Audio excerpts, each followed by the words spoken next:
Hello, chat. Hello. Welcome to another ENDVRtv interview. Today we've got a very special guest, the one and only Nova of Endeavor TV. Nova! Nova, Nova, Nova, Nova! Nova! Hello, everyone. Hi. How are you? How are you? Good, doing good. How are you, Gato? Doing good. Trying to get little one tick of volume. That's always a chore. There we go. There we go. How is life on the spaceship? What's going on with you? Life's good. We're excited to be back. New year, had a bit of a break and already hit the ground running with some great streams. So just excited for this year and excited to be back behind the decks with everyone. Very nice. Very nice. Okay.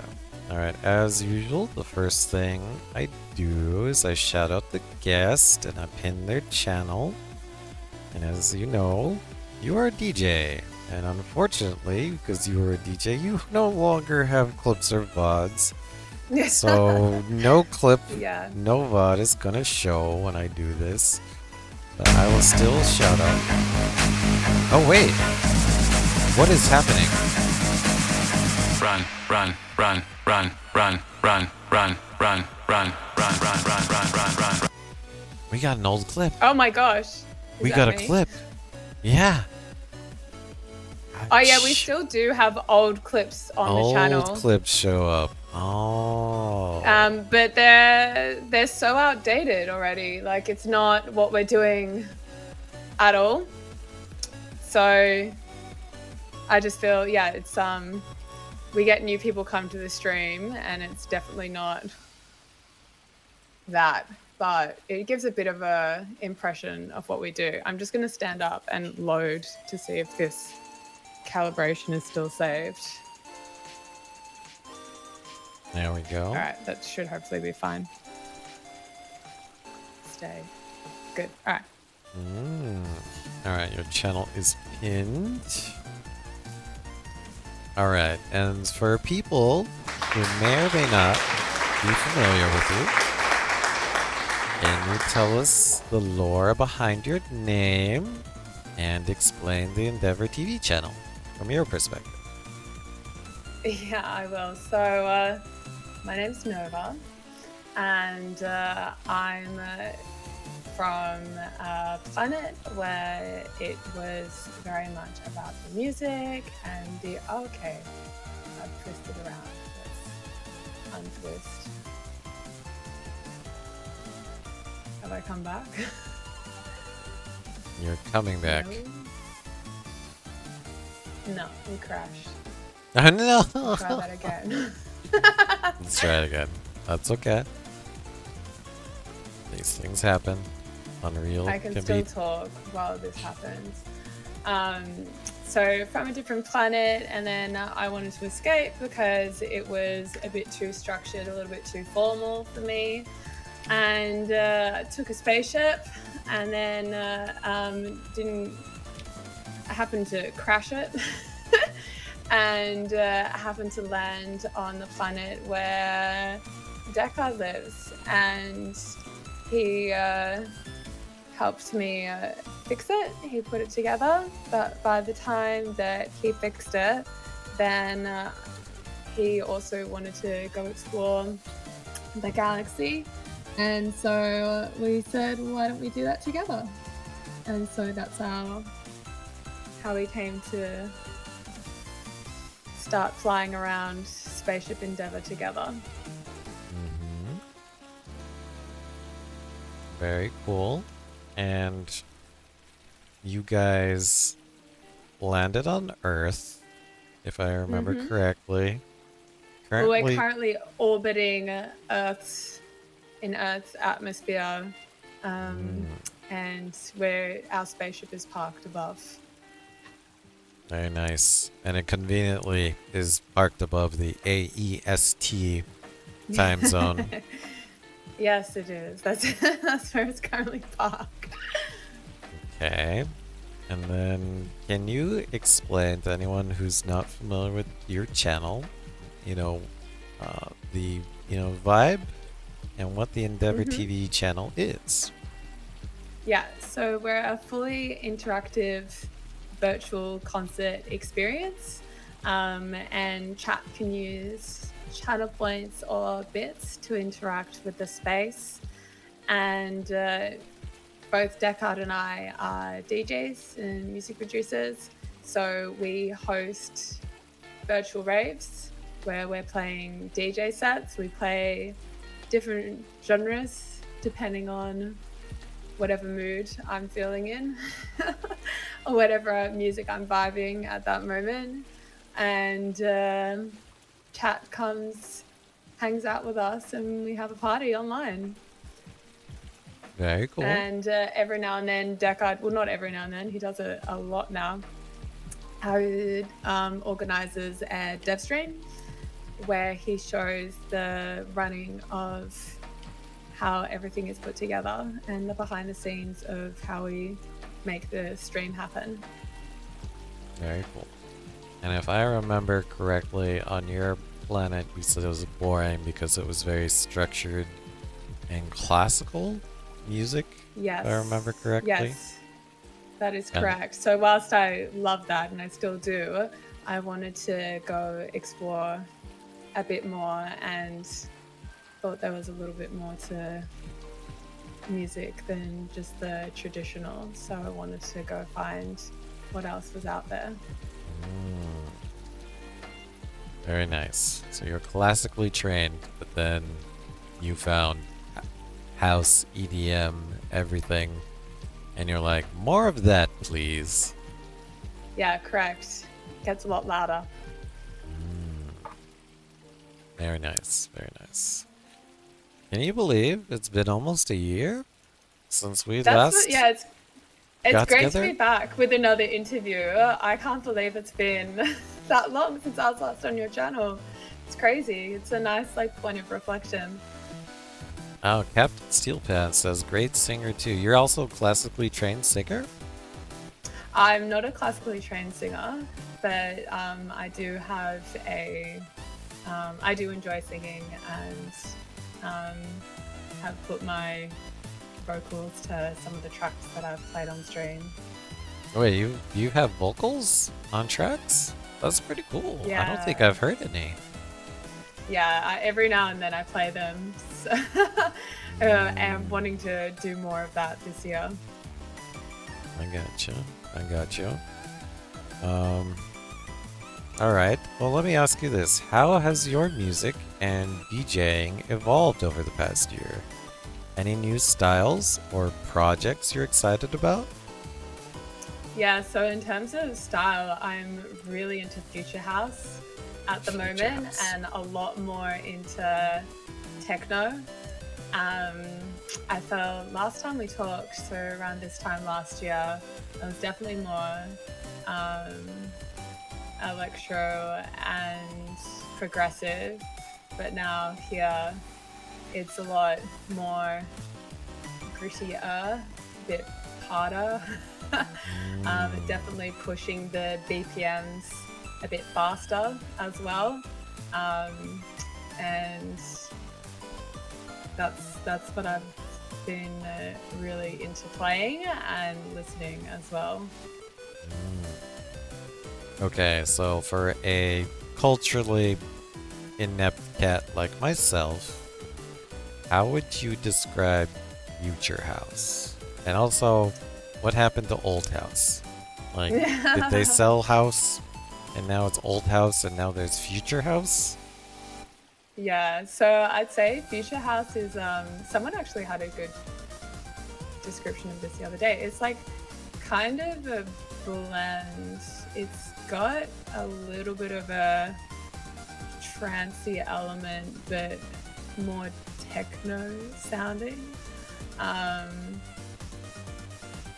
Yeah, it works really well with that techno sound. So bit gritty, bit edgy, and faster paced. higher BPM. Captain Steel's Pound says almost as good as Open House. House is more melodic than techno. Yeah, so techno isn't that melodic, and Future House kind of combines the drive of techno with a little bit more melody. Which is the thing that you'd sing along to. Okay. Do artists know what they're producing when they're like, I'm gonna produce a new house record or a future house record? Do they know, or does it get classified after the fact? I believe a lot of producers would, and then it may be. I mean, I can't speak on behalf of other producers, but I feel a lot would, and they'd go in with the intention, like the interviews I've heard of producers that say, are we gonna make a commercial house one? Are we gonna make a more artsy something? Are we gonna make something more progressive? Like, before writing a track, it's how we're gonna market this as well. Of course, I think there's also the other side of it where something comes up organically, but I think a lot of the time, if you're churning out tracks, meeting some kind of quota or deadline, you'd want a pretty good idea of what market you're selling it to. Yeah, okay.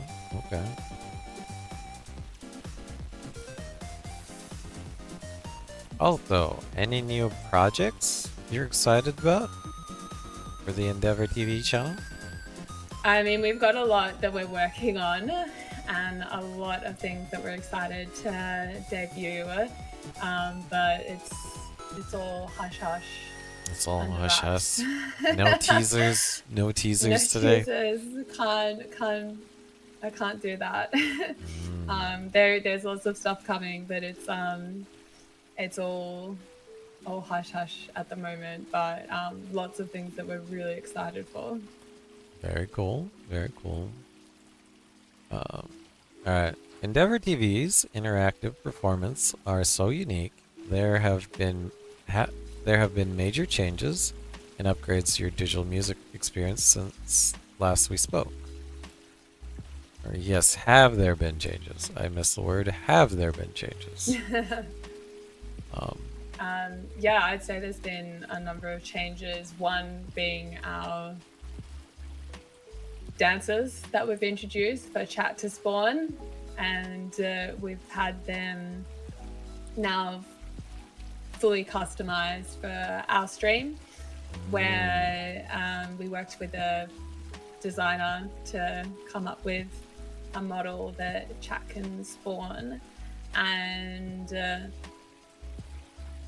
there's more control over what chat can do with that dancer, such as change the base color, change the visor color. So they wear like these space suits, and so you can change different elements of that space suit, or chat can. And that's been a really big addition. We've also have a number of new stages, which I feel really has pushed the look of Endeavor compared to some of our older stages that we've had, and worked really hard on pushing out a lot of stages. So last year we had the Monolith, we had the Halloween stage, we had the Christmas stage, and the Proxy stage all come out to have that variety. But I feel that with each stage, it's really given Endeavor a fresh look. Hourglass is like one of our OG fresh ones. I think that was debuted last year, but I think we were playing on that last time we talked to you. Yep, so many stages. Okay. Captain Sealpound said the new chat dancers are so good. And Just Made Ninja says the new dancers are so good. Hoggy did an amazing job. And Texas said sometimes they are undead.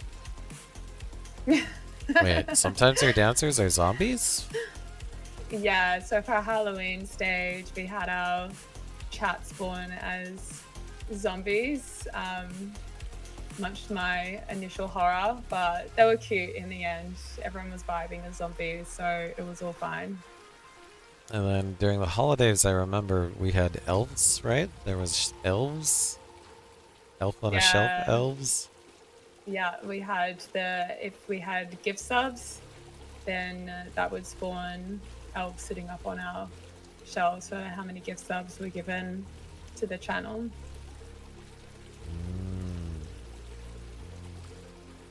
Wow, so you guys have way more maps, way more customizability for your community. Also, you are now using an X-Sense suit, if I remember correctly. That's a huge change. Yeah. So I think we were still on the other system last time we spoke. So Xsense has been a massive upgrade for us. That there's just one less element that we have to worry about. The other system would break all the time, and then with so many moving parts to our stream, we couldn't really afford to have something that kept failing us. And so upgrading to Xsense has been huge. Very cool.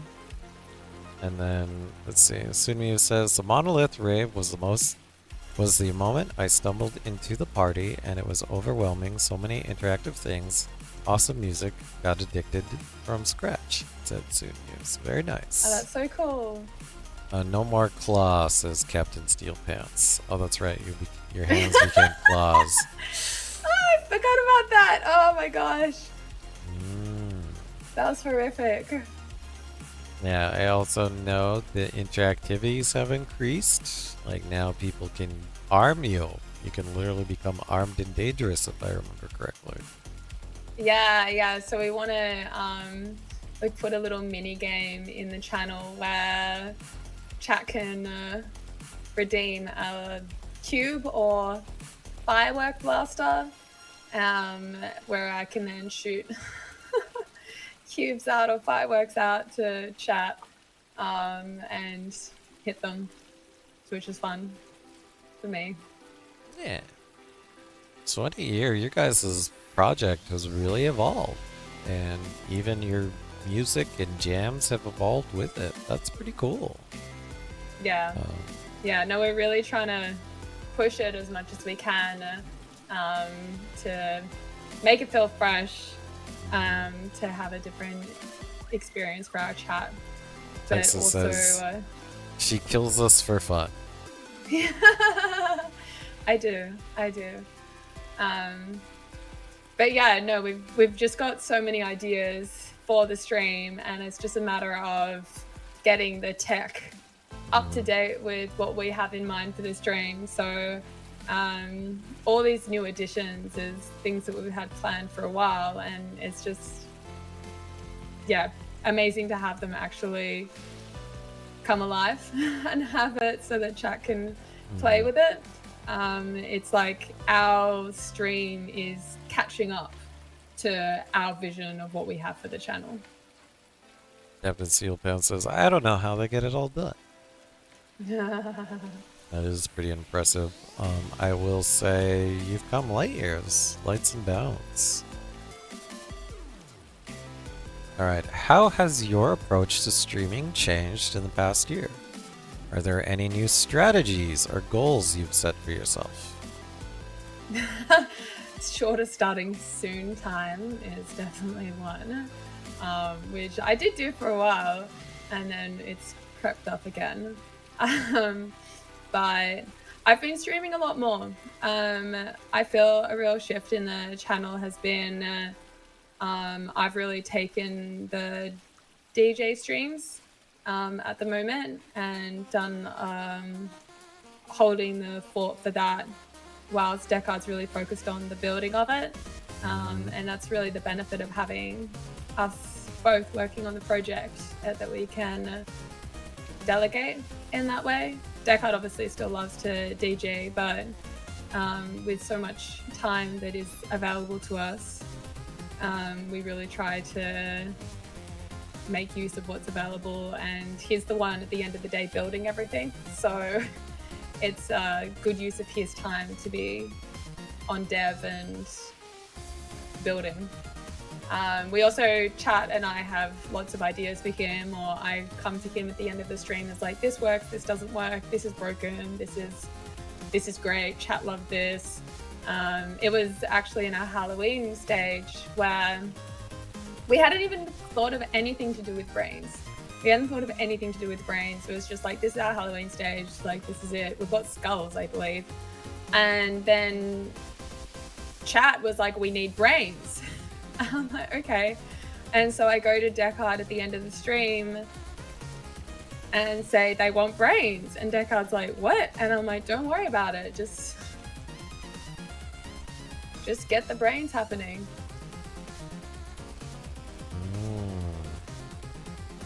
Yeah, it's just when Ninja says chat wants brains. True.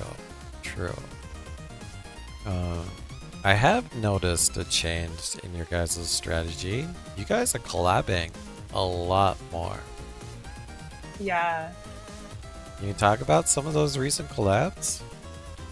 Yeah, actually, that is a big change. So recently we had our first festival, Bash, where we hosted a whole lot of really awesome DJs. And we had their sound and their visuals projected on the screens in our world, which then, and that all happened live. And then we streamed that. So we hosted other DJs in our world, and that was awesome. We loved that. First, because it was just great to have other DJs playing in our space, but it was just so much fun for us working and collaborating with these other really talented artists. We heard some awesome sets that day, so we definitely plan to do more of those festivals. And then I've also noticed you've done some really awesome collabs with some VR chat streamers. Yeah, so one of those was with Ran. We had her dance live, so we fed her our audio and she fed us her visuals, and she's a very talented streamer, dancer, and so she was dancing live on our screens to the audio that we were sending to her, and that was epic. We've also have both Ran and Nini's visuals. I believe we asked Ran first for her visuals. No, we asked them both. We asked them both at the same time, and Ran delivered for the Monolith stage. And then the day after, it was for our first subathon, and then the day after, I think Nini saw how cool it looked. And Nini was like, it's my visuals.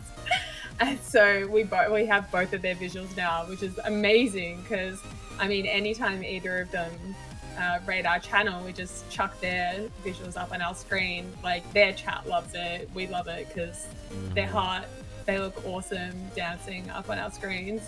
But yeah, now we have like amazing visuals that are ours to use as well. That's cool. You've made some really good connections within the streamer community. Yeah. Can you talk? You mentioned you had your first subathon. Can you talk about that experience? Oh my gosh, yeah, we had our first subathon, which was the Monolith stage, and that was epic. That was like 3 days. It really felt like at the end of the 3 days, like it was a festival experience. We were living in the desert with chat. I think it was like halfway through of day 2 where he's like started to become a bit delirious. Like to the point where it's just like, you just start getting really silly. But it was so much fun, and we had some people like, I think like Ninjas was there for pretty much the entire time with us, like living on this desert map. But we had so many people that were like there for majority of the time or checking in like nonstop. And 3 days was like huge. Our second subathon we did for 2 days. But yeah, that first one was epic.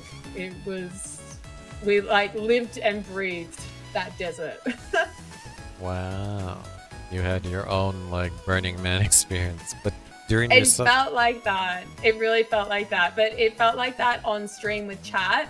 But it also felt like that IRL, like in our space, in our room. Like we were just living in this room. And like there were some points where Deckard was on the decks and I was on the couch, like sleeping. And we'd like swap. It was pretty epic. Wait, so during your subathon, did you guys essentially DJ the entire time? Yeah, we were DJing the entire time, like live DJing. Either I was behind the decks or Deca was behind the decks. Wow. Everything was live.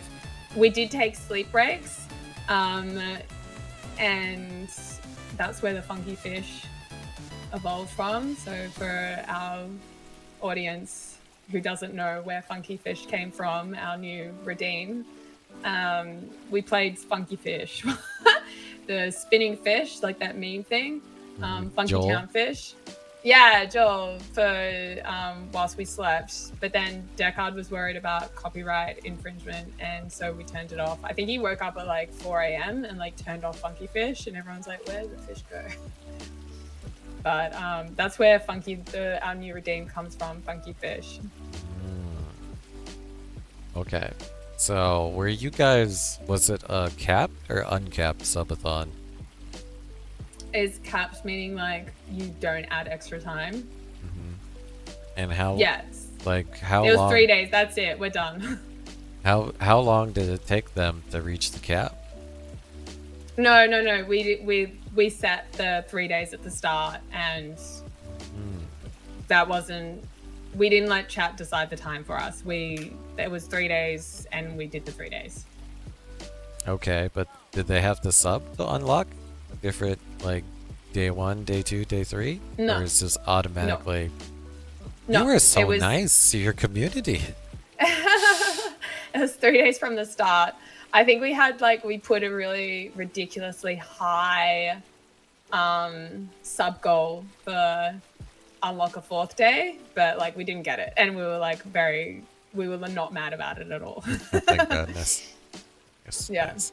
But no, it was 3 days, like from the get-go. Very cool. Very cool. And did they have to unlock this subathon, or you guys just decided to do it for your anniversary? No, we just did it. I think it was maybe a stream anniversary. It might have been, yeah. But it was also like a debut of the Monolith stage. And it was also just our first subathon. Like we hadn't done a subathon before, and we wanted to give it a go and see how it went. And yeah, everyone was super receptive to it. For me, what I really loved about the subathon was just like living with chat for a couple of days. Like, you know, you live on stream for a session and a few hours, but you were there day and night with chat for like 3 whole days. Like it really did feel like a festival. Overall experience, 10 out of 10, would do it again? I mean, we did do it again. Wait, you have had multiple subathons? Yeah. We had that first subathon, and then we had a Halloween subathon. So we had such a good time doing that. They were like, yes, let's do this again. And so we had our second subathon for Halloween, and we did cap that at 2 days, that one. From the get-go as well. Like we don't do bonus time or anything with bit donations. We have separate bit and sub goals. We set it up from the start as we're doing 2 days, and that's it. Okay, and what were some of those bit and sub goals that they unlocked?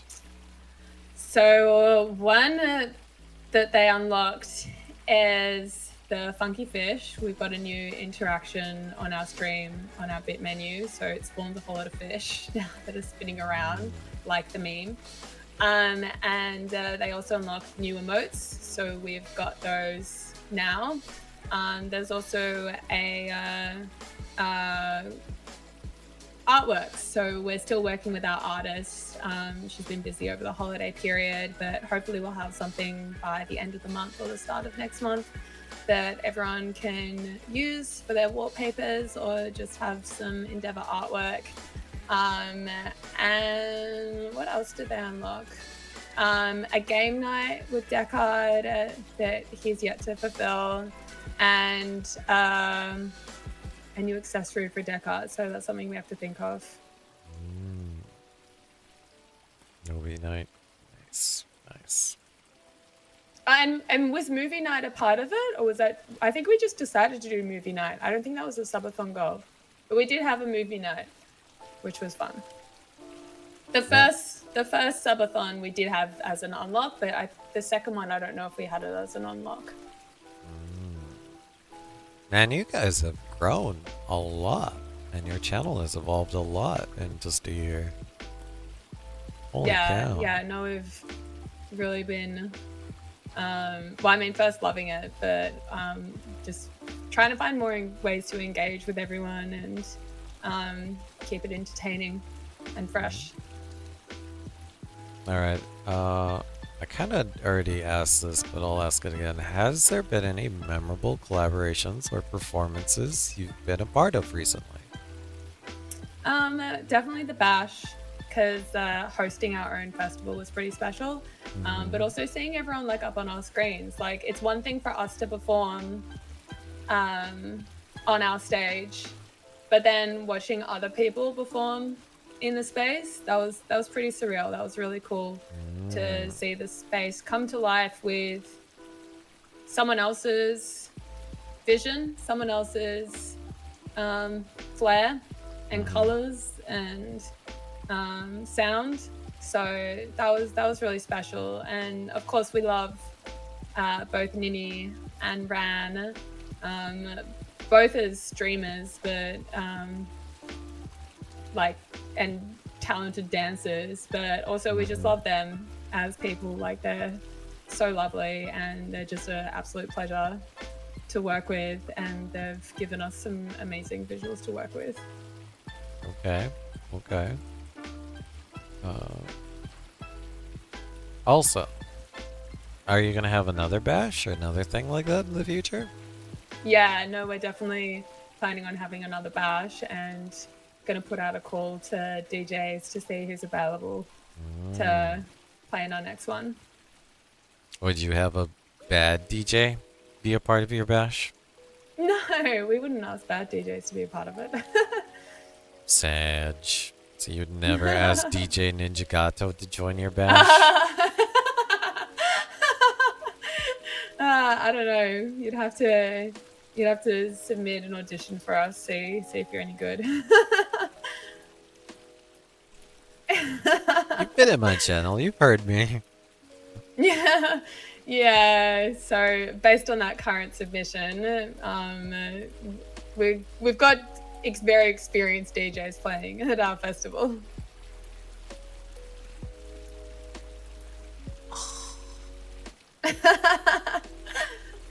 Ouch. I mean, you just started, didn't you? Roasted. Yes, I did. I have just started. So, there you go. Well, damn. Yes, I'm not up to snuff yet, Gatos. I will work at it. Alright, well, remember, you have an orange cat DJ friend if you need to fill some air or some time. I'll keep it in mind, though. I didn't know you wanted to be a part of Bash. I'll pass it on to Deckard. Alright. What has been your biggest achievement or milestone since the last time we've chatted?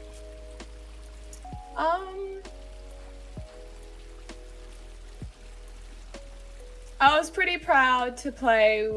We played at so another thing we've done is with some of our VR friends, VR chat friends, they have parties, they host events, or they host birthday parties, and they usually get us to play at those. And we project our visuals onto their VR screens. And for one of those events, I played one of my own original tracks at that. I thought it was up to scratch to play it at an event. So usually I've just played my own tracks on stream, kind of like as a bit of a trial to see how they go. But I thought that track was good enough to play at someone else's event. And so I played it at that, and I was happy that I did that. That was an achievement for me. That's cool. An original track. Very cool. Did the community like it? Yeah. I mean, the feedback that I got back was they did, so I can only go off what I heard. Alright. Well, since you've heard me DJ and how I need improvement, are there any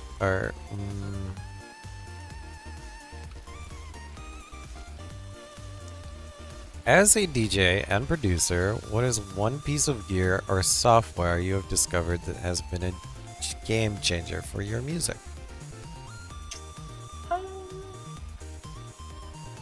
I mean, I used to work in Logic as my DAW, so the workstation that you used to produce music. And a couple of years ago, I switched over to Ableton just because it's more industry standard.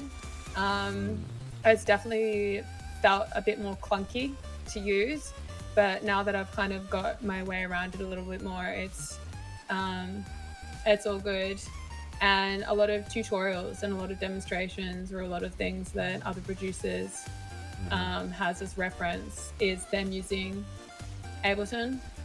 We also use Ableton to control our MIDI information on the stream. So like our lights and such is all controlled through Ableton. And so having knowledge of that has not been just instrumental for my production, but also for the stream itself. Yep, Lil Hollow also uses Ableton, and it sounds like AI automation says Ableton is great. It's the I feel it's the kind of like industry standard go-to. All right, and then since it's been a year, has your community or audience on Twitch grown or shifted in a way? Have you engaged with them differently? Definitely grown in terms of numbers. Grown also in the sense of, I know our community just always brings such a high vibe. Like it's even when I'm not DJing and Deckard's doing a dev, or even if Deckard's DJing, like I like chilling out in chat as like another chat person. Because yeah, I just feel we've got a really awesome community that it's just fun being a part of that chat. Like everyone's always so cool and nice and really warm and receptive and welcoming. And I know that's something that we really try to do with Endeavor, is create a fun environment for everyone to watch, but also to be a part of with chat. So yeah, I feel it's really grown in the sense of that community. They do have cool people in their chat. Yeah. Have you noticed like is there a big difference between a dev night and chatters, the dev chatters, versus a DJ night and a DJ chatters? Yeah, there are. So there's some people who are consistently there in both. Like they have an interest for the music as well as the dev. But I know I was streaming. I had a DJ set yesterday, and I had someone come on and they're like, yeah, I'm usually here for the dev stream, but I thought I'd check out the DJ stream. So I think it's really cool that we found a niche where it's people who are passionate about music, but who also have that interest in 3D software game development. And you can be more into one than the other, or you can be interested in both. So there's some people that I don't really see because I don't do the dev streams and they only tune into the dev streams. But in terms of community, there's definitely some people who tune into both, and yeah, it's still like a fun environment to be a part of, because it's also like deciding what you want to be in the stream. So if Deckard's coming up with something and you're really vibing the DJ set, you can be a part of the dev stream and say, yeah, we should have more of this, or I want more of that. Like, not only are you orchestrating,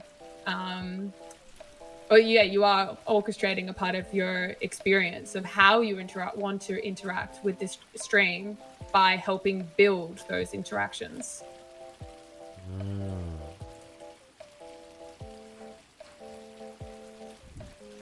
Have you ever heard of Reaper or Fruity Loops?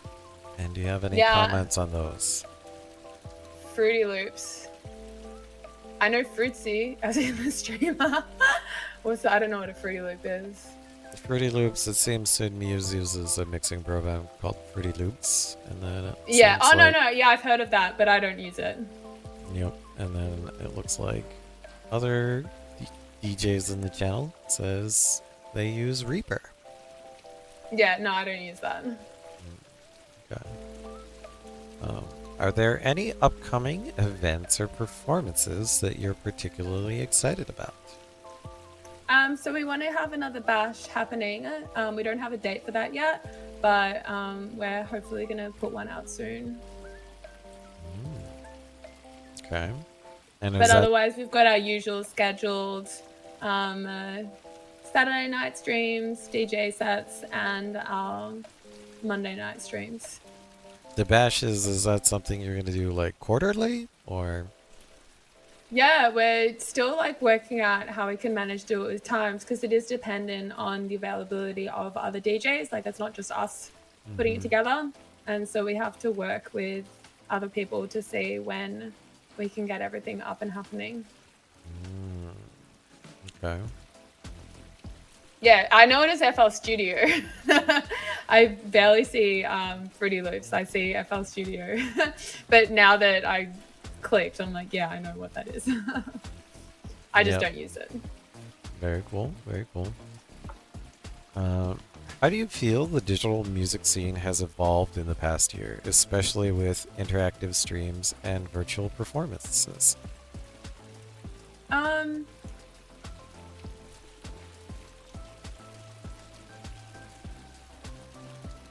Do you mind clarifying that question a bit more so I can answer it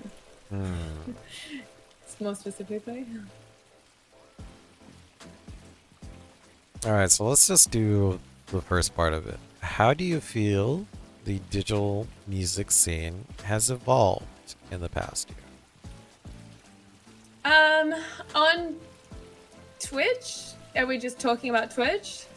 Just in general. In general.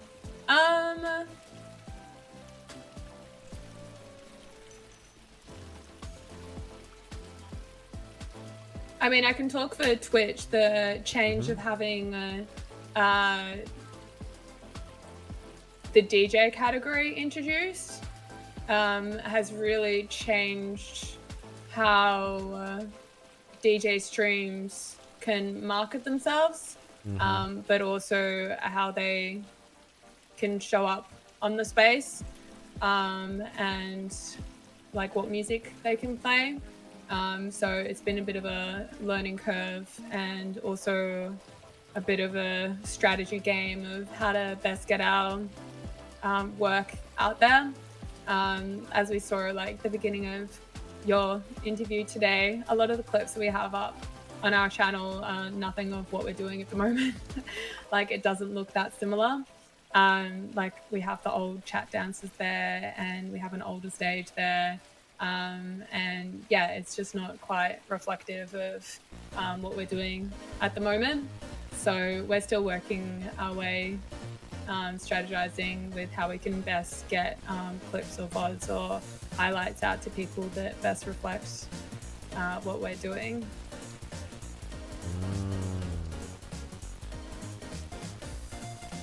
And have you noticed, now that you're in the DJ category, have you noticed other virtual DJs and virtual performances? And have you noticed people doing interactivities similar to what you guys do?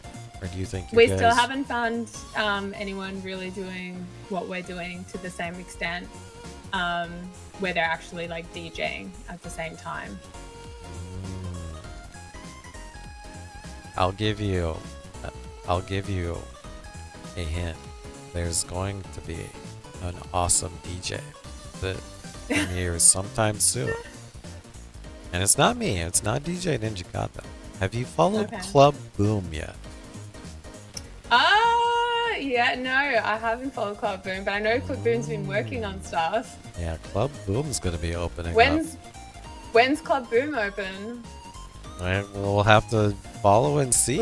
We'll have to follow and see because I suspect they're gonna rival you in interactivities. Club Boom plays awesome. I mean, it's not the club yet, but Boom's dev streams. I was playing awesome drum and bass when I raided into the channel the other day. So yeah, pumped for whatever Boom has in store. Very cool. Very cool.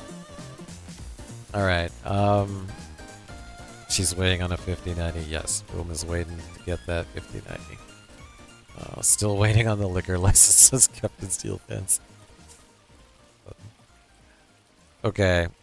You kind of touched on it. Another major change is you guys got, I want to say, voluntold to join the DJ program.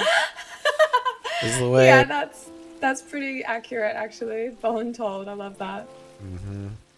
Can you explain it from your perspective? The whole voluntold join this program.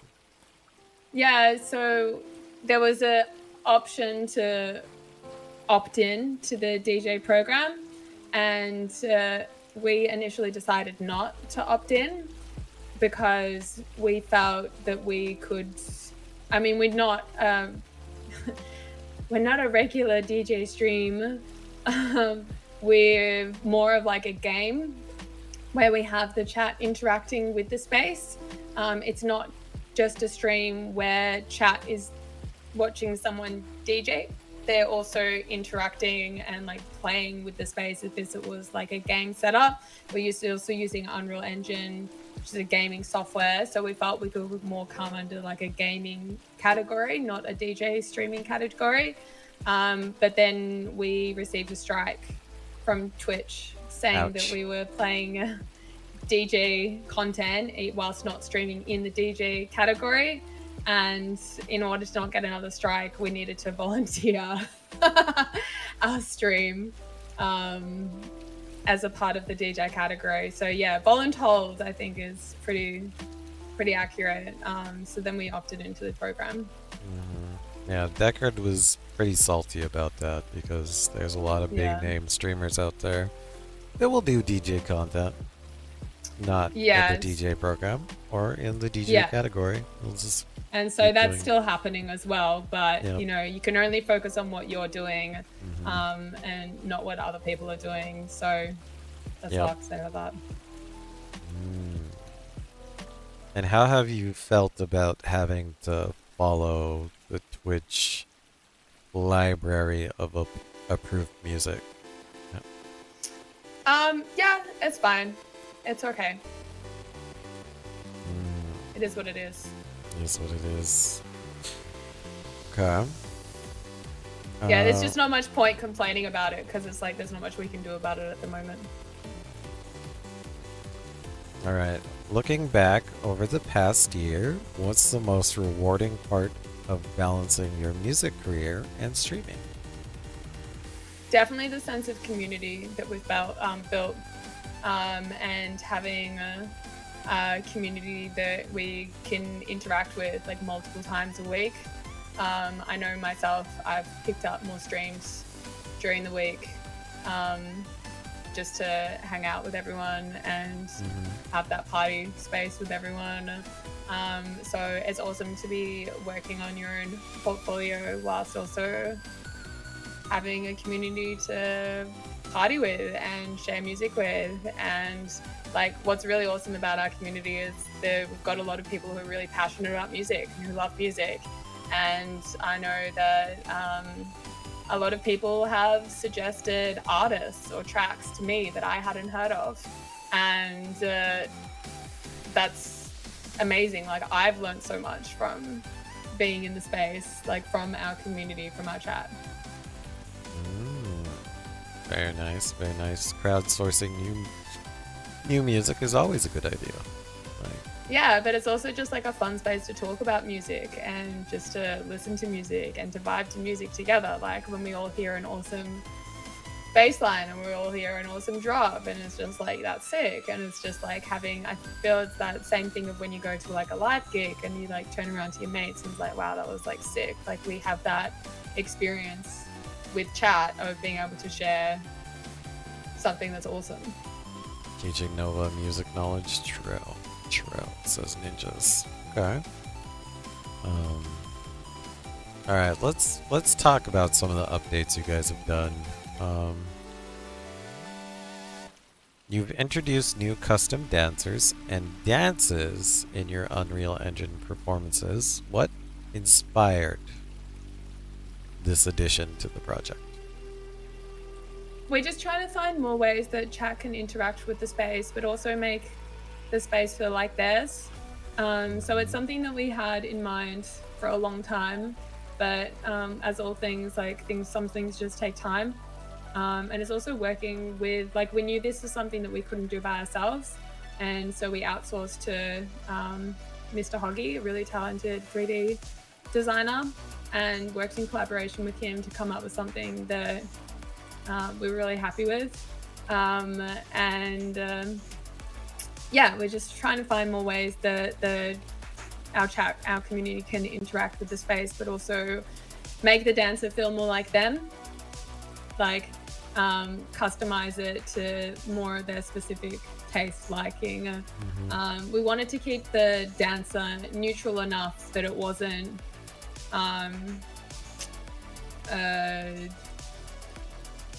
like, it wasn't going to be, people couldn't feel that they could relate to it.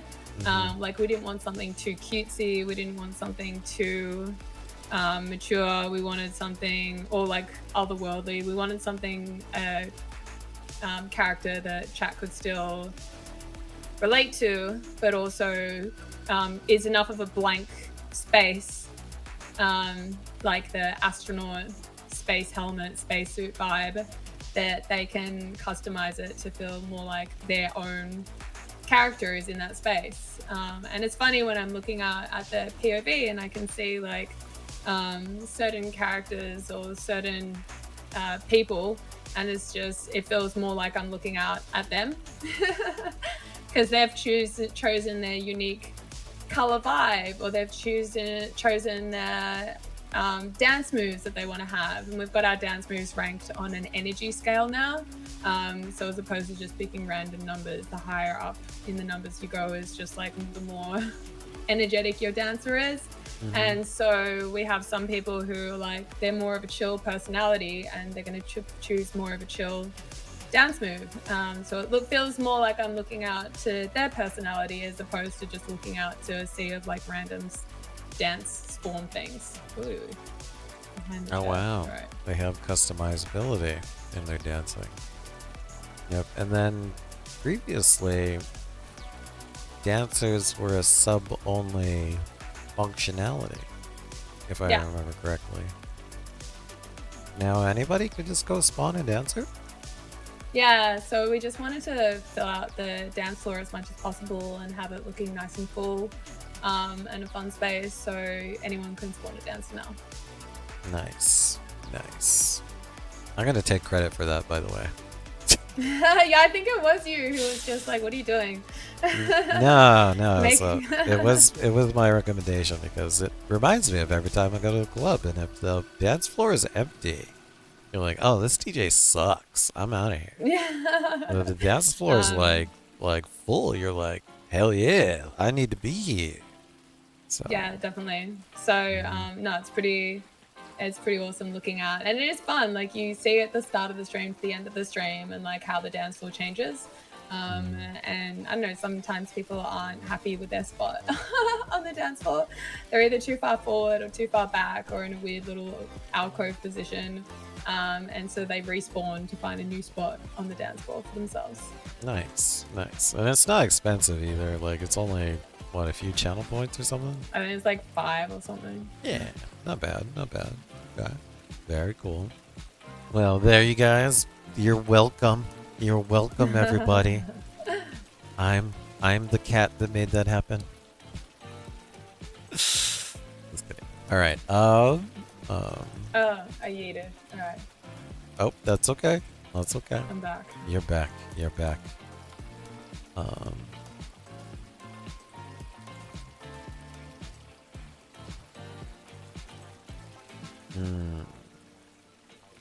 Are there any upcoming dance performances or new dancers being added to your Unreal project that the fans can look forward to?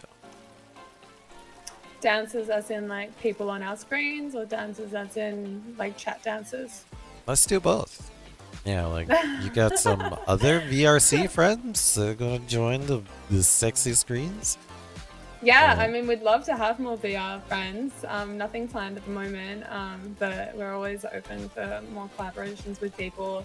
And if we've got other talented dancers that want to see themselves up on the screens, like they're more than welcome to get in touch with us because we'd love to have their visuals.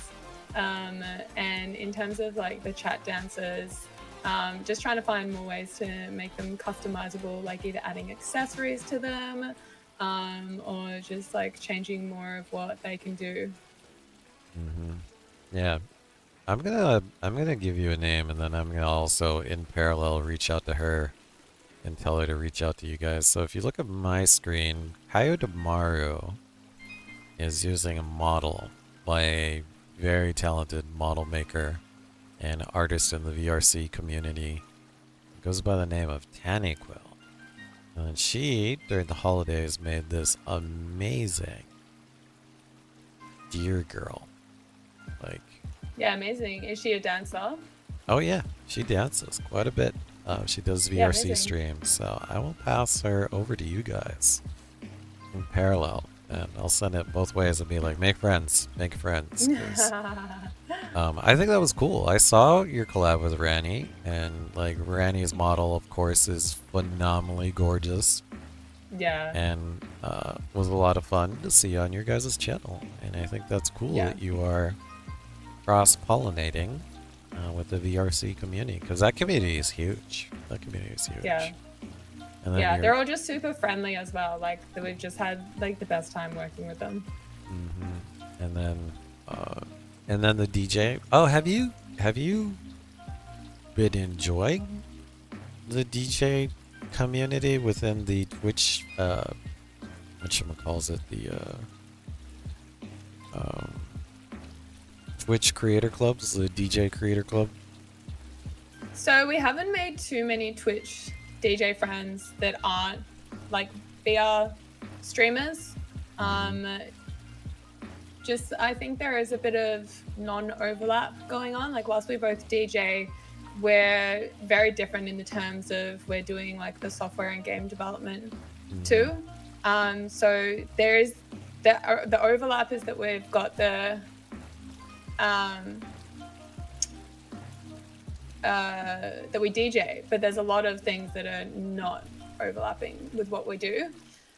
So we have a couple of friends that we like reach out to or raid into every now and then when we're like done with the stream. But we've got a lot more either Unreal friends such as yourself or Boom or VR chat friends. Yeah, I noticed they're kind of the Creator Club. The DJs, we don't talk much.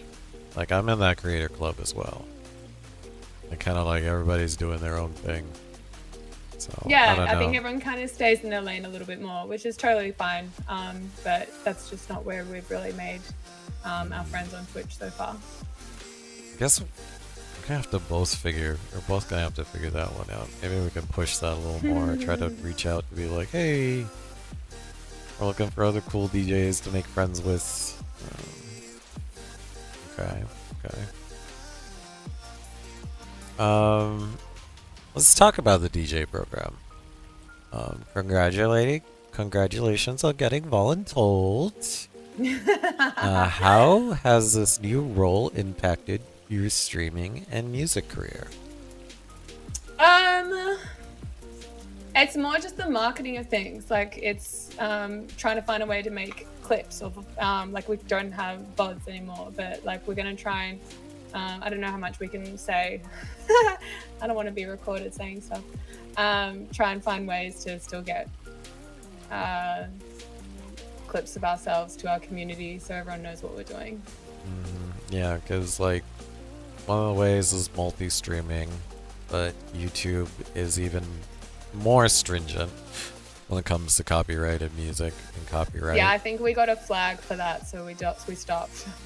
Yeah, no, I got up to 2 strikes on YouTube, and I just stopped all YouTube activity. Be like, please don't get strike number 3. I can't lose my YouTube channel. Yeah. And then I multi-stream to Kick. You can make clips and VODs on Kick, but you're also streaming on Kick, which has been an experience. Yeah, we haven't looked too much into Kick. I think we've restreamed to it, but I don't really know what's happening over there. Yeah, it's kind of a weird place, and they don't really like VTubers too much. We get put in our category. Yeah, we get put in the VTuber category, and like, it's not a very popular category. Yeah, like, right. Okay. Like I sometimes try to branch out, go to just chatting, or even VR chat. And be like, maybe they'll think I'm a VR chat person. Nope. The admins over there will move me back to VTubers. Voluntold to go back. Go back to your hole, VTuber. But you guys do Twitter stream. You stream on X. Yeah. No, we restream to there. So we've found Twitter works pretty good for us, and a lot of people are on Twitter. So yeah, it's just kind of go where the people are, and a lot of our friends are over on Twitter. So that's where we've gone. Have you gotten many chatters or discovery from Twitter? I found it's very hard. Yeah, it's usually our community is like, hi on Twitch, hi on Twitter. Like they're saying hi to us on both streams. In terms of discoverability, I haven't done much analysis of the engagement, so. Okay.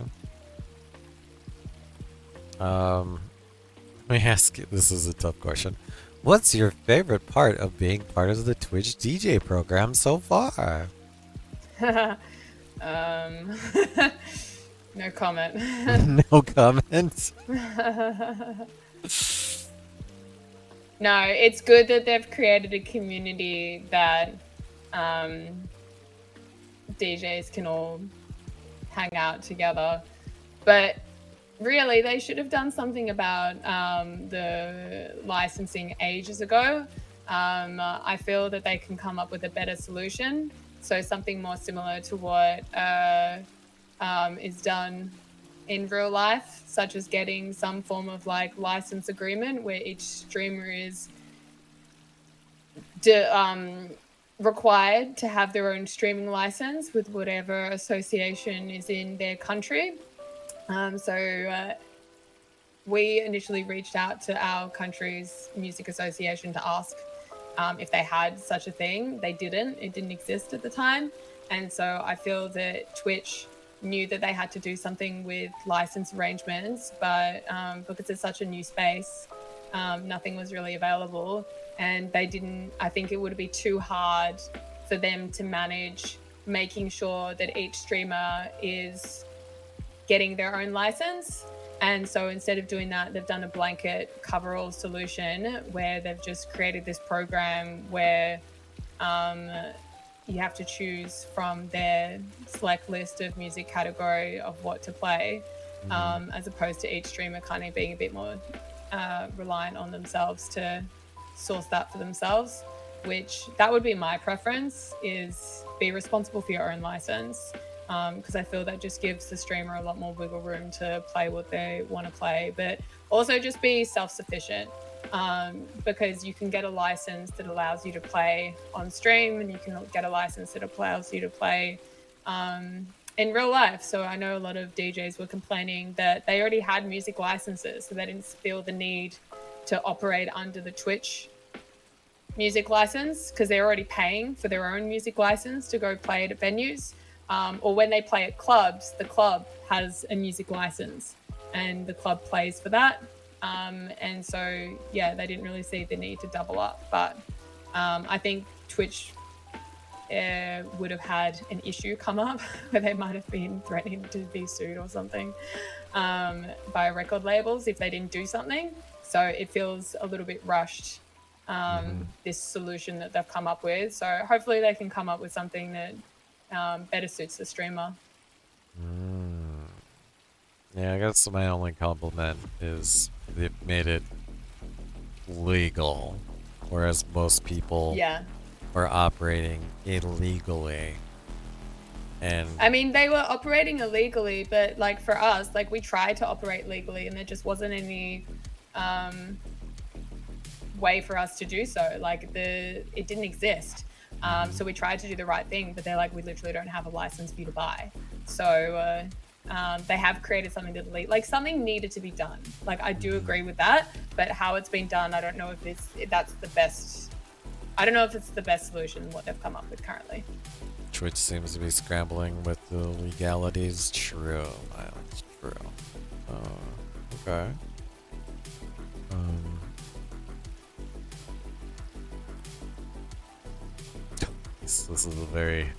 This could be a spicy question. How does being part of the Twitch DJ program differ from your previous DJing and streaming experience? Clips, VODs. That's probably the biggest huge. bummer. Yeah. I know our community is like really bummed about that as well. Twitch has been scrambling a lot. They're gonna need a lot of eggs. True, little hollow. True. Yeah, VODs and clips. That's huge. And like they're like, hey, we've made these really awesome tools for you guys to post directly to YouTube Shorts and TikTok, clips in your communities, except for you DJs. Except for you DJs. Essentially. Yeah. Essentially.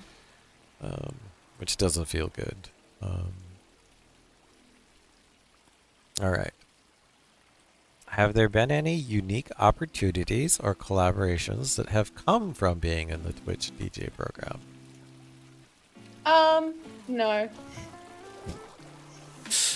You've been doing them all on your own. Doesn't matter. Okay. Yeah. And the Creator Club, everyone seems to be... They're not... The DJ Creator Club, I don't know, man. It just feels like... It's like every man for themselves type of thing. I'm just like, bro. I mean, I'm not in it. I think Deckard's across that side of it. Oh, gotcha. So I don't even have any comment on that. Okay. Do you have any advice for any other DJs who are thinking about joining the Twitch DJ program?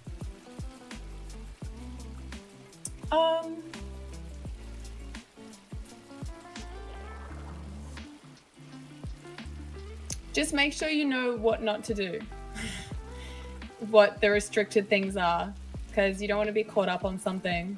So I think the what not to do is important, like what not to play is the most important part, because then they'll really come after you. So just get what not to do down pat and don't do it. Yep, no, the DJ rules. True, Bill. True. Yep. And decide if you really want to make that move. Because, like, if you could do it with PMCA free music and you enjoy mixing that music, like, that would be good. Yeah, if you don't have to move, don't. True. Yeah. That's my advice.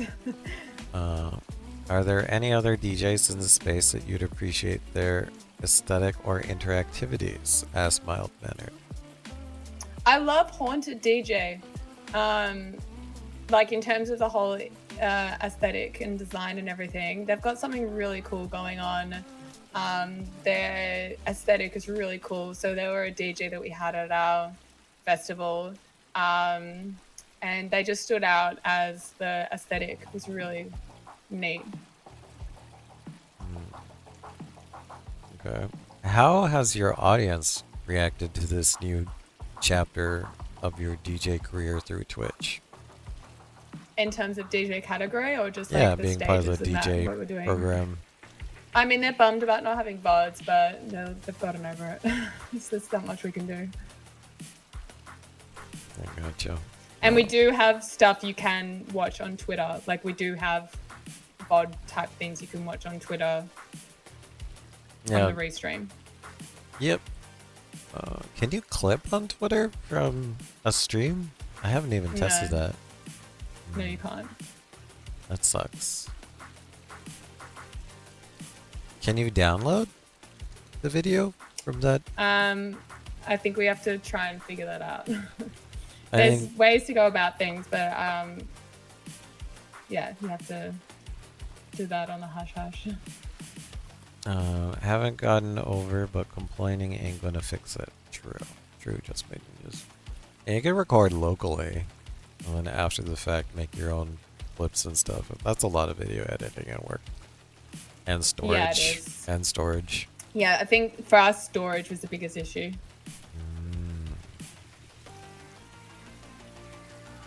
What are your goals for your DJ sets within the DJ program moving forward? Just to keep making our streams really fun and fresh for our community. We want to make sure that it feels like there are new things, new ways to interact with the space, that we're having a new stream, a new experience for everyone, and just constantly adding to the stream more ways to interact, but also finding new music that we can all vibe to. So I know I've always try and go on the hunt for new stuff so that when we come to a stream, we're all listening to new music and not the same tracks all the time. Okay. Alright, let's talk about DJing and EDM because, as I discussed earlier, I'm a noob DJ and I could use some mentorship. As someone who's new to DJing, where do you recommend I start learning the basics of the craft? Honestly, YouTube is pretty good. There's a lot of tutorials, there's a lot of a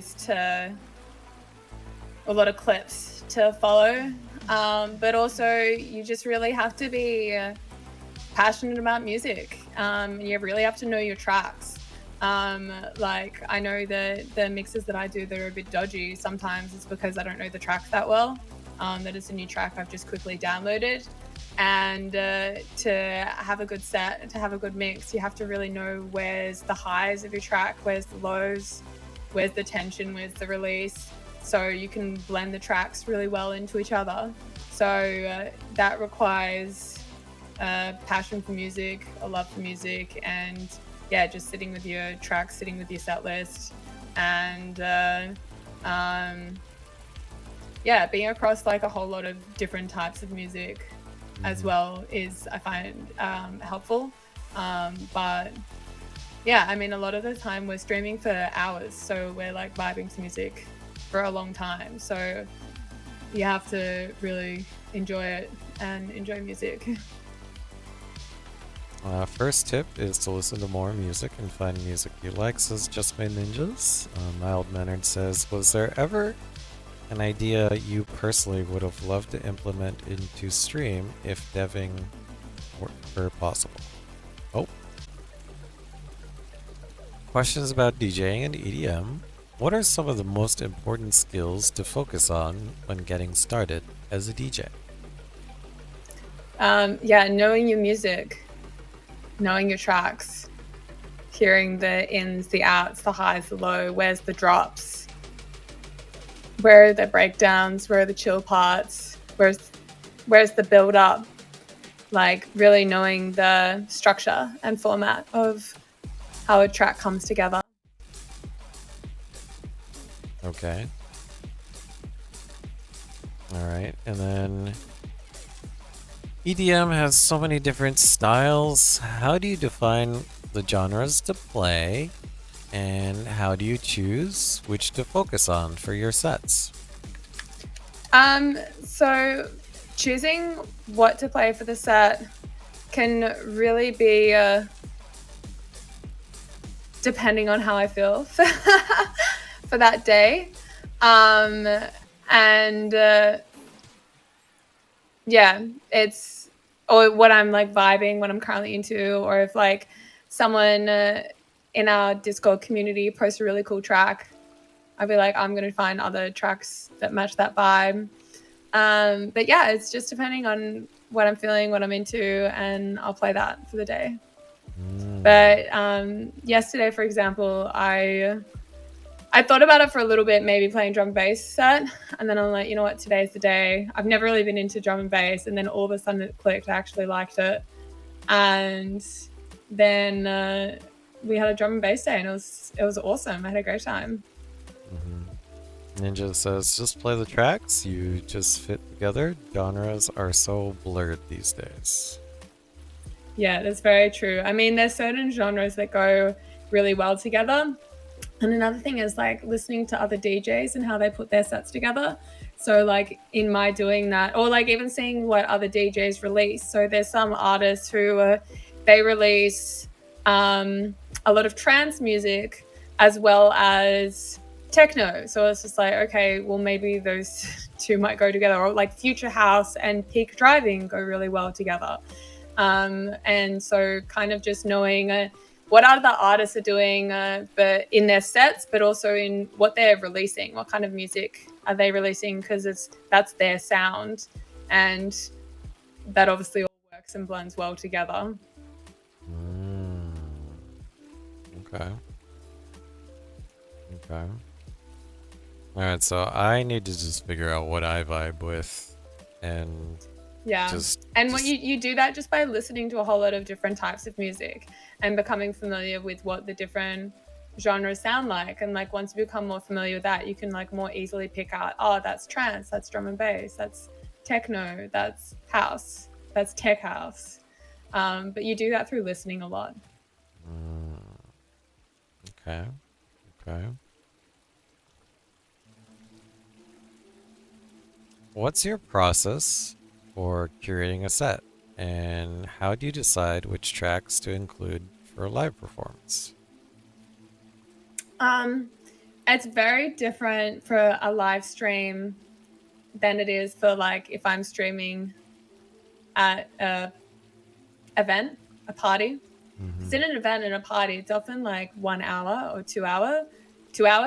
So I would curate my set list, and I'm playing these tracks in these orders, and it's like what works well with each other, what blends well into each other, how do the tracks flow into each other, am I telling a story?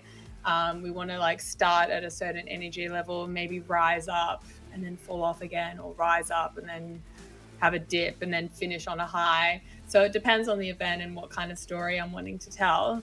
But for a stream, it's whatever I'm vibing with at that moment or where I feel the stream's energy is. And do I need to push the energy up? Do we need to chill out a bit? Or do I need to chill out a bit? So like sometimes chat might be totally wanting to rock a higher BPM, but I'd been streaming for like maybe 4 hours and I needed a breather and something more chill to listen to. And so, yeah, a stream, it's anything goes. And sometimes the mixes are good and sometimes they're not so good because everything is just whatever I find right there and then. Yep. I just got a resub from Saibon64. That is a name I have not heard in a long time. Welcome back, Saibon. I am interviewing Nova of the ENDVRtv Channel, and Nova is also in the AEST time zone. Same time zone as you, if I remember correctly. Yeah, Cybon has a founder's badge in my channel. They've been around since since I started. So thank you for the resub, Cybon. That's good to see you again.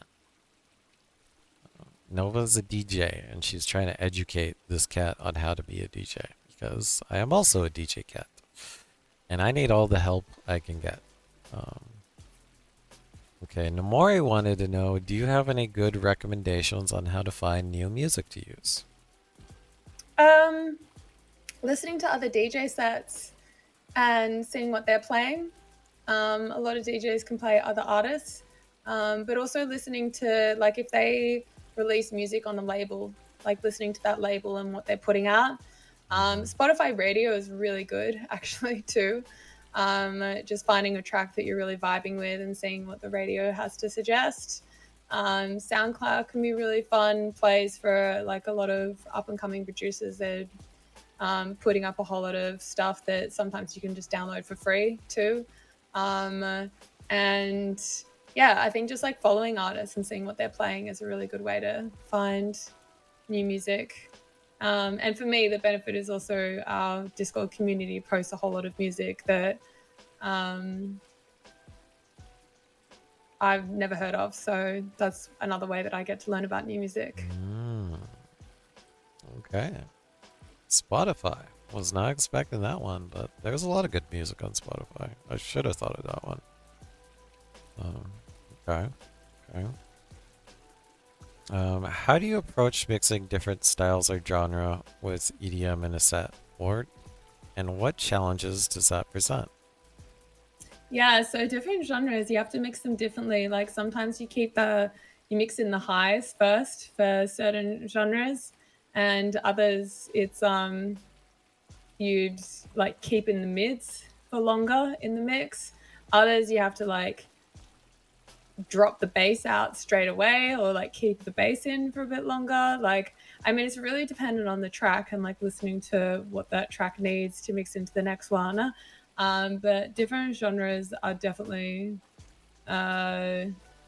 different to mix. So you can feel really confident mixing one genre and then a bit more novice and mixing another. Genre such as psytrance is like really easy to mix because it's very obvious where the outro is and it's very obvious where the intro is, and they usually just blend seamlessly into each other. Like there's not much work you actually have to do to mix the two. The work is done for itself. Noted. Side tracks. Easy to mix. Noted. Are there any essential tools or software you'd recommend for beginners, especially for those without a musical background?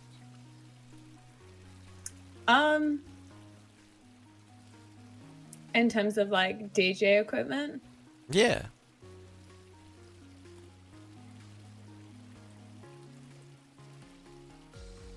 I mean, you can get some pretty basic decks that like you don't actually have to have the full deck set up that you can like plug into your laptop and that. Well, Gato, what do you use?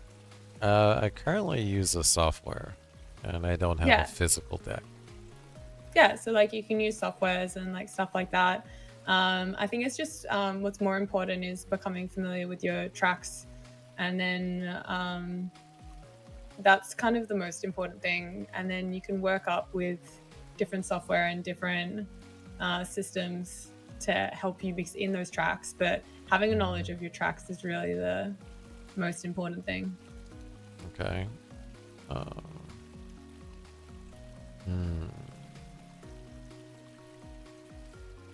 Good pair of headphones. Oh, good pair. That's always great. That's a good tool. That's a good tool to have. Okay. Yeah, that allows you to hear your mix clearly. So if you're going to invest in something, get some good headphones. Or monitors, something that you're hearing the music through. Yep. Because then that also helps enhance your experience as you're mixing at home. So headphones, if you can fatigue your ears, whereas monitors you're hearing it in the space, so it's not as fatiguing for your ears. I find with headphones you can also turn up the volume a huge amount and not be aware of it, but with monitors you can turn it up and it's still not like potentially harming your hearing at all. Nomori asks, when you do music, should you use open back headphones or is that more for singing? So for my mixing, I have I forgot what I have. I think they're closed. But for mixing, we have like, what are these? These are the mixing ones. Close those ninjas. I forgot what they're called. They're closed though. I don't want to hear outside noise. Okay. Okay. How do you develop your unique DJ style, and what advice would you give someone starting from scratch? I mean, I feel like I'm giving the same answer to everyone, like to all your questions, like all the beginner questions. It's just know your tracks, become familiar with your music, your song selection, and also like what genre you actually are into, vibing. Like I know when I was first started streaming on Endeavor, like I was playing a whole lot of different genres just to familiarize myself with them. So yeah, really familiarize yourself with all the different genres, how they work together, and also what you vibe with. In terms of my style, my DJing style, I definitely like to have something with melody in it. So something like, I like that sing-song element to it, where it's something you can sing along to, but at the same time, something with a hard-hitting bass and kick, which is all the future house stuff. That's a bit dirtier, a bit edgier, a bit more aggressive in sound. I'm really vibing that at the moment.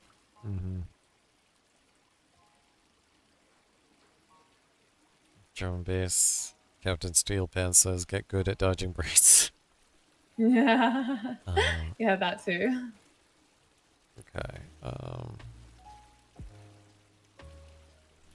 As a DJ, how important is it to understand music theory, or can you succeed without it? You can definitely succeed without it. Explain. It's really not that important.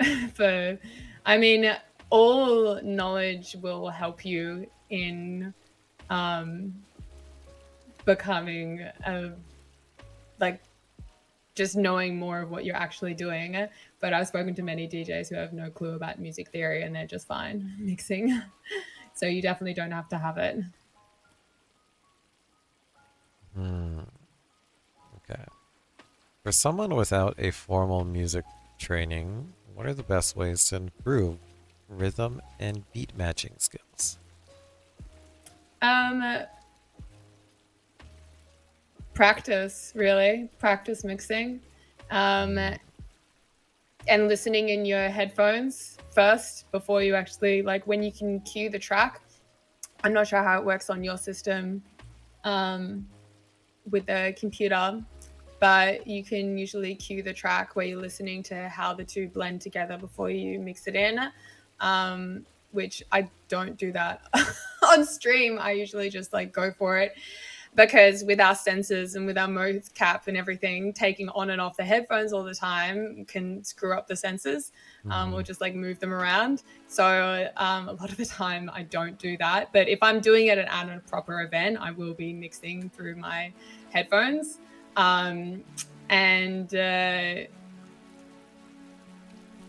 Yeah, just like even experimenting, like with if I take the highs out first, what does that sound like? Or if I take out the mids out first, or if I take the lows out first, like really just like having that curiosity and that play with, instead of like just trying to do it right, just trying to do it with what does that sound like, and experimenting with the different ways taking out the different EQ bands will sound. Yeah, no, none of my stuff's like live mixed. It's all the software helps you figure out the tracks and then you pre-lay them out with the transitions and stuff. Yeah, they're really helpful as well using that. And the only sense of like music theory is just like usually um, there's like numbers put to the tracks too.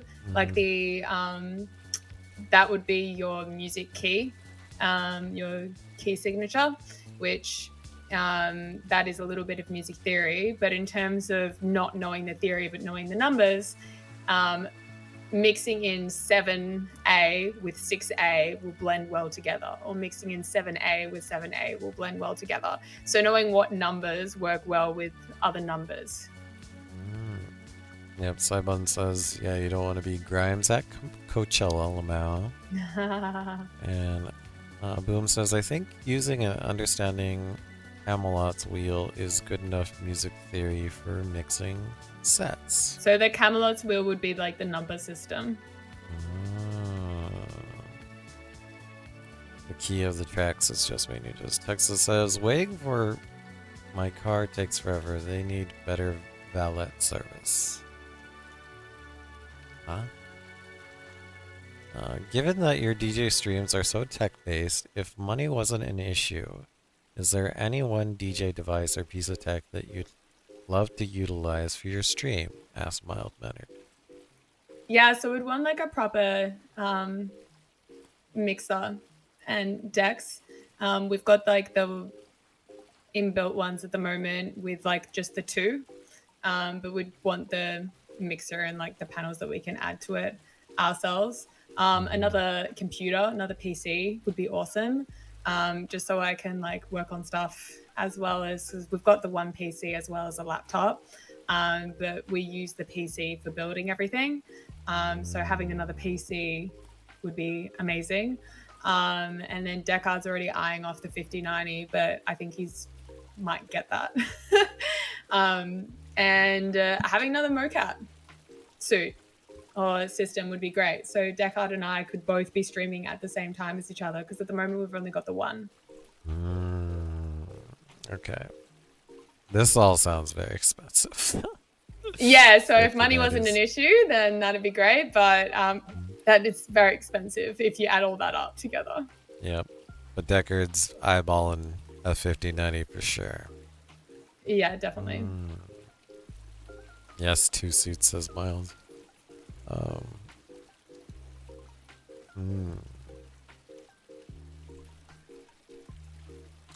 Do you have any tips for overcoming common beginner mistakes, like building a wrong flow or misjudging crowd energy?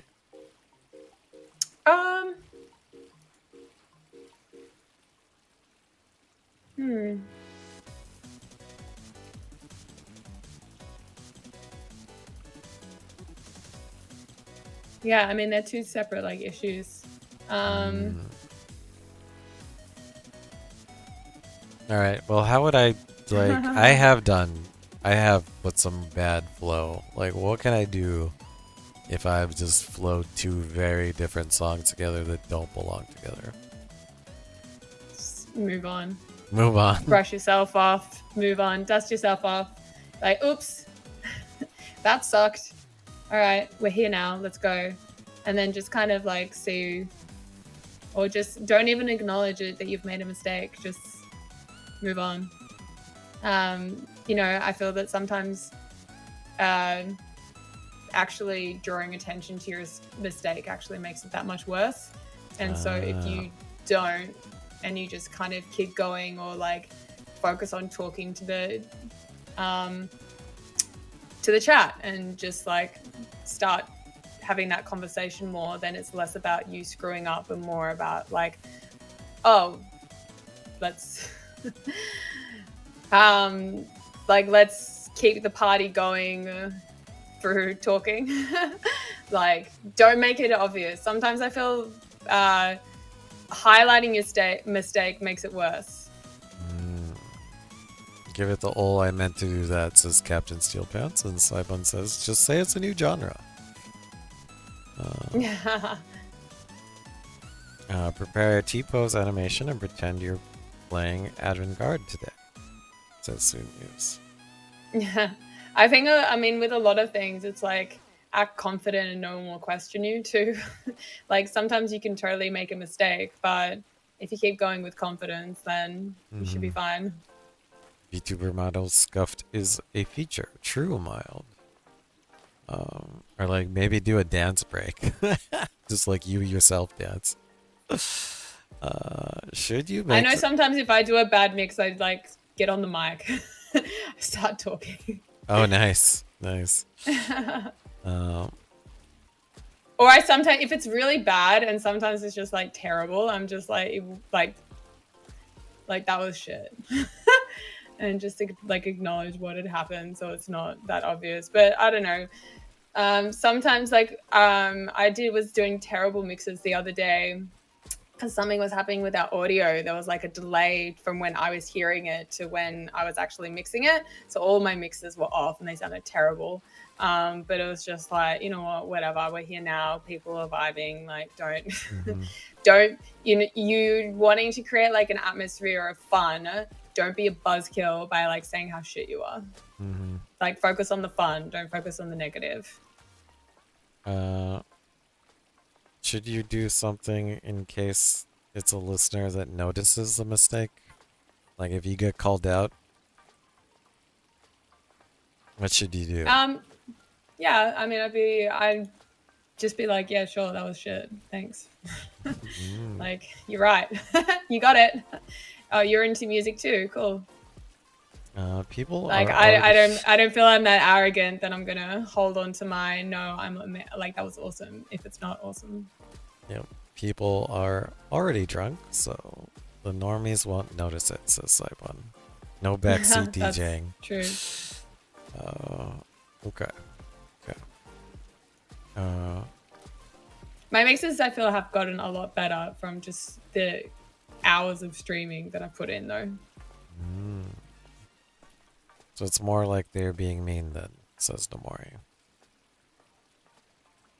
I would think if they called you out and did stuff like that, then yeah, it's like, yeah, but people make mistakes. I mean, if they keep harping on it, I think that would be annoying and might be a cause for a timeout or a ban, but I mean, I've done some pretty dodgy mixes and no one's ever really called out before. So I don't know if it's whether I just like we have a good chat or people actually just don't care that much if you do a crappy mix. I just don't mention when I hear minor mistakes. Everyone makes mistakes. I don't need to bring it up, says Lil Hollow. Okay. Chat behaves. Nutters. Ninjas has a sword. He can bonk them if they don't behave. Yeah, we're a nice bunch here. Yeah. Like. yeah, ninjas make sure chat behaves. Okay. Alright, and at this time, I will open it up to the floor. You guys have additional questions for this wonderful DJ. And I will ask a silly question in the meantime.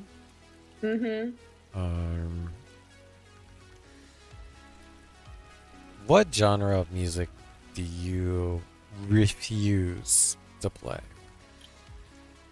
I mean, it used to be drum and bass, but I literally played that yesterday. For the longest time, I was like, no drum and bass. I appreciated that it was good, but I just couldn't get into it personally. Like, it was just not a style that I was really vibing with. But then all of a sudden, it just one day clicked, and I'm like, this is awesome. I actually really like it, and I could totally put together a set list for this. So at the moment, it's house music. I just find it a bit boring. Like, I get it's a vibe, but for me, house music is like background music. And I just, yeah, at the moment, I won't say never because I was pretty adamant that I was never going to play drum and bass. House music is a bit boring for me. Captain Steel Pants wants to know, when will the cube cannon be back? That's a good one actually. Can ask Deckard about that one. The cube cannon's quite expensive, so we have to expensive in terms of like frame rate. So we might have to optimize it a bit better before it comes back. It might be another version of a cannon, but not a cubes. We'll see.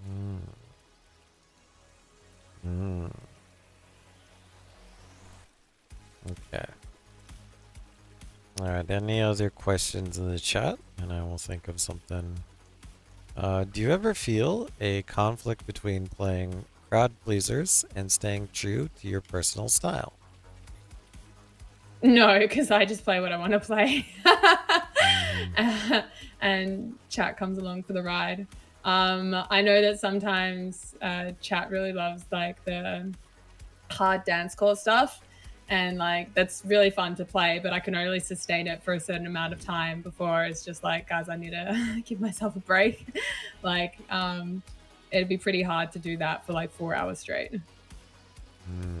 Also in the DJ program, we're not supposed to automatically take and do requests, and I still don't understand why. Oh yeah, that's right. Yeah, so okay, well there you go. Yeah, 5090 cube cannon hype, says Namori. Oh, looks like Saibun just followed your guys' channel. He's gonna listen to your next set. Oh, thank you so much for the follow. Question: favorite synthesizer sound? Says Boom. Ooh.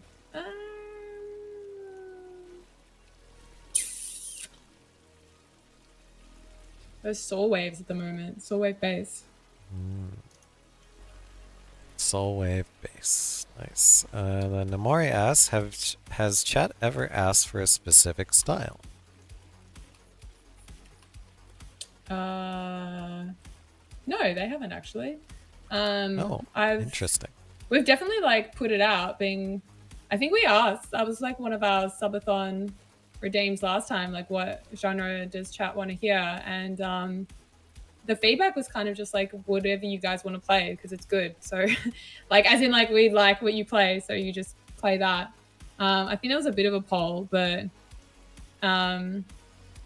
yeah, they haven't really put in requests. The request that they put in is in we have a music sharing tab in our Discord, and if they really like a track or they want to hear it play, they put it in there, and then we play it from that.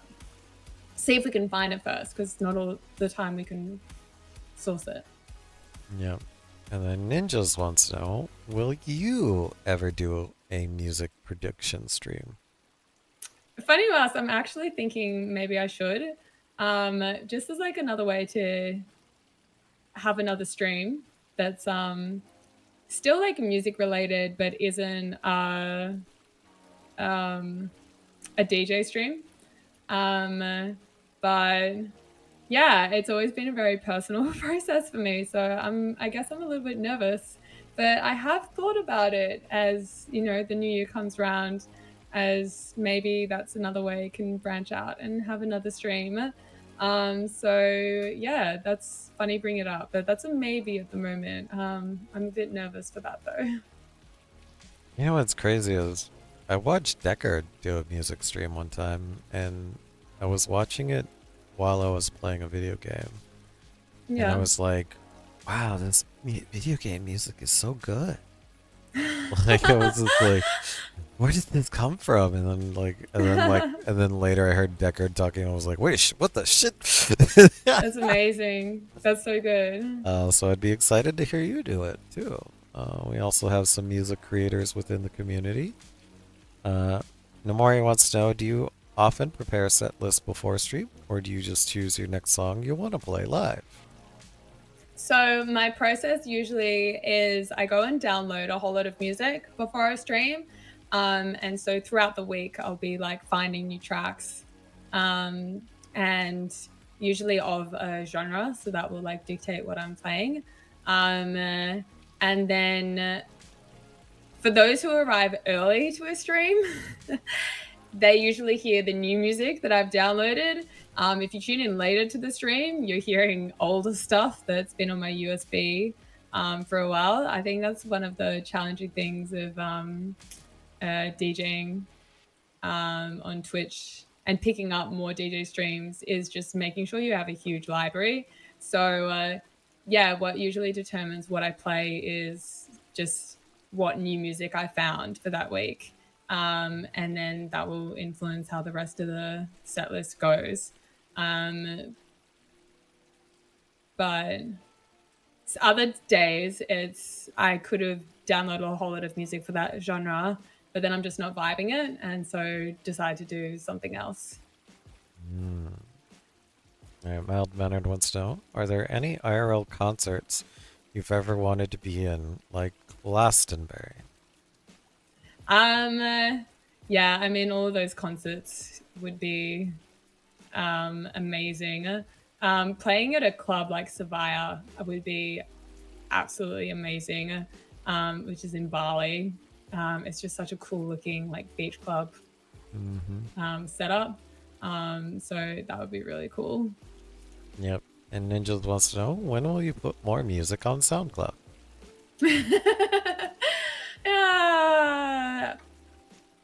Maybe this week I'll do it.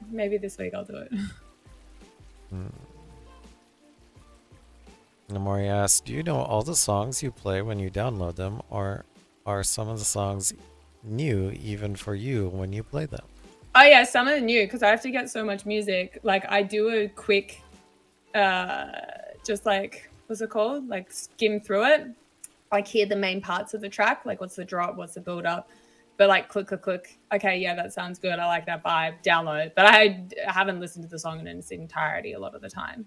And then I know like yesterday I played a track, and at the end of the track I'm like, wow, that was really good. I wonder who that was by. Like, oh, cool. All right, maybe I'll look more of that artist up.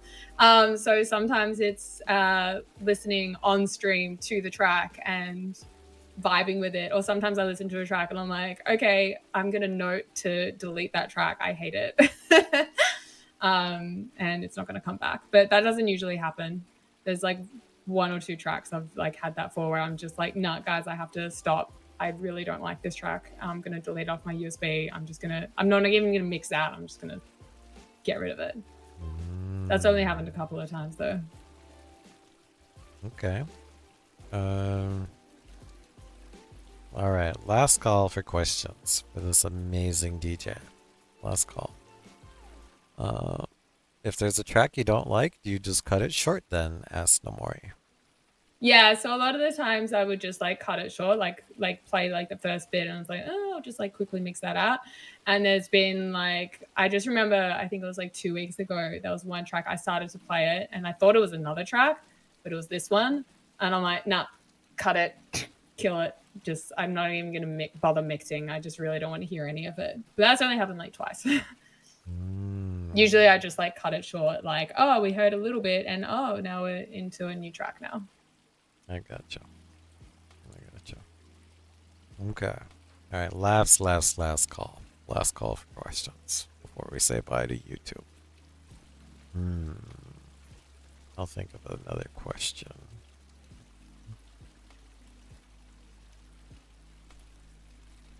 Do you think there has been AI music in one of your set lists without you noticing? Asked Soonmuse. That's a good question. I don't think so. Because like where I source my music from, I don't think AI music would be uploaded to it. Like it's a lot of DJs putting their stuff up there. So I don't think so. Not to my knowledge. And if so, it's like, that's great. They managed to get it in there.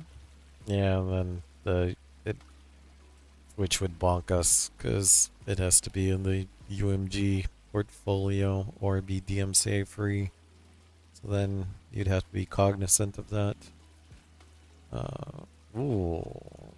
Captain Steel Pants has asked a very spicy question. Whose is a better DJ? Deckard or you? I'm not going to answer that. Purely because I don't like even have an answer. I think we definitely have different styles of DJing. Yeah, it's just different styles of DJing. I don't think one's better than the other though. Not AI taking DJs' jobs. It's kind of happening.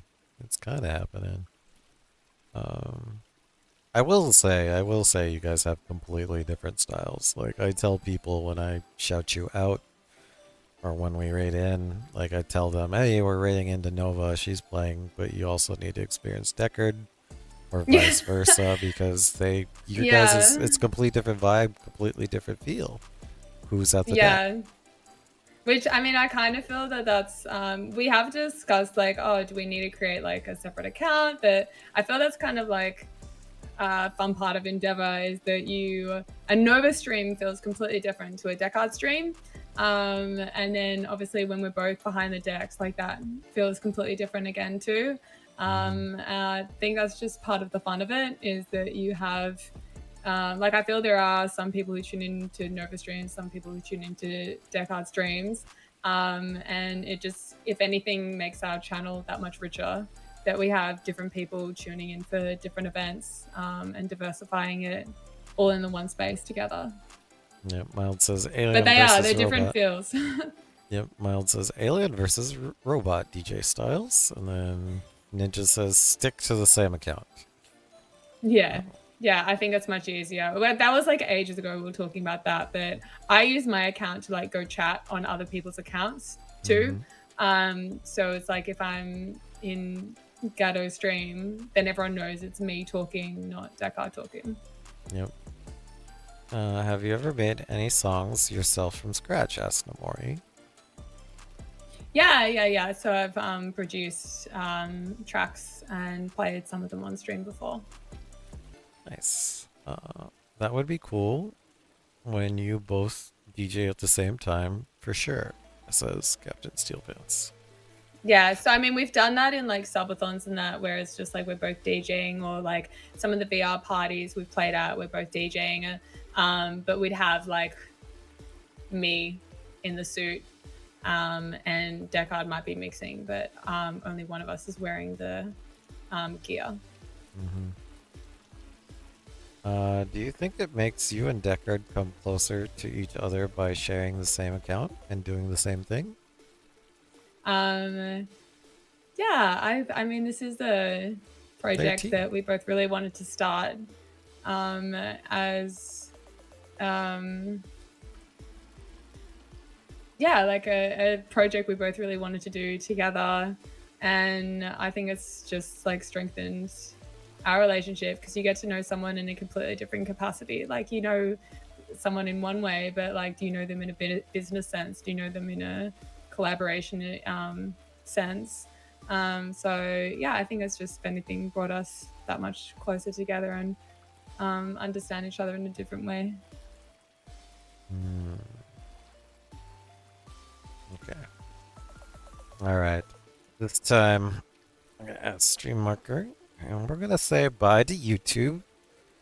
So you guys know the process. You guys, HIYT, all in caps again, and we will do the big outro.